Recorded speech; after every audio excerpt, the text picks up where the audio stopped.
أكلتنا لليوم كبة لقطين. شوفوا ما شاء الله، طريقة ناجحة وتشهي. والحشوة حشوة بطاطا بدهن، أطيب حشوة بتعملوها للكبة اللقطين. شوفوا طالعة مش مشققة ولا يعني طالعة بتجنن، الشكل حلو، الطعمة طيبة، طعمة اللقطين بتجنن. هيدي هو اللقطين أو اليقطين، في ناس بتقوله القرع. اوكي، منشيل اول شيء البذر اللي بالنص. اوكي، ومنقطع تقريبا كلهم يكونوا نفس التقطيعات كرمال يستووا كلهم نفس الوقت.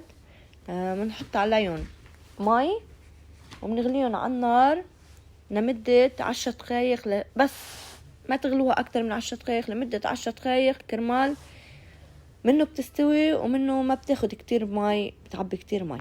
اوكي، بس 10 دقايق بتشيلوهم بتصفوهم. نرجع نشيل القشرة. اوكي، بهالطريقة شايفين ما شاء الله، شايفين الاستواء على الخد. نرجع نحطهم بخلاط، اذا عندكم انتو هيداك التاني احلى من هيدا، انا فيش عندي غير هيدا، فخلطوهم يصيروا كتير كتير ناعمين. لكل 3 كبايات من اللقطين المسلوق المطحون نحط كبايتين من البرغل الناعم. البرغل ما بدنا نغسله دغري، بنحطه فوق اللقطين وبنحركه كتير منيح وبنغطيه لمدة ساعة. بنحطهم بالبراد لمدة ساعة. بعد ساعة بنحط فوقهم بنعجنهم كتير منيح. بنحط فوقهم ملعقتين صغار من الملح، ملعقتين صغار من الكمون، ملعقة صغيرة من المردكوش، ملعقة صغيرة من الحبق، وملعقة صغيرة من النعناع، ونص ملعقة صغيرة من القرفة الناعمة، وربع ملعقة صغيرة من الفلفل الأسود، أو نحط نص كوب بصل مفروم ناعم، ونص كوب من الطحين، وملعقتين نشا. نخلطهم كتير كتير منيح، نعجنهم كتير كتير منيح. بنرجع بنغطيهم، نحطهم بالبراد شي ساعة تتماسك العجينة مع بعض.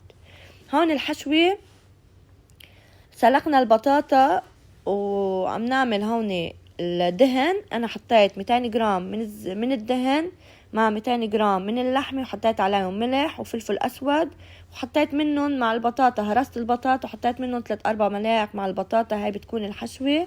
رجعنا شكلنا الكبة وقليناها بزيت غزير على نار قوية. هيك بتكون النتيجة قدامكم، بتجنن.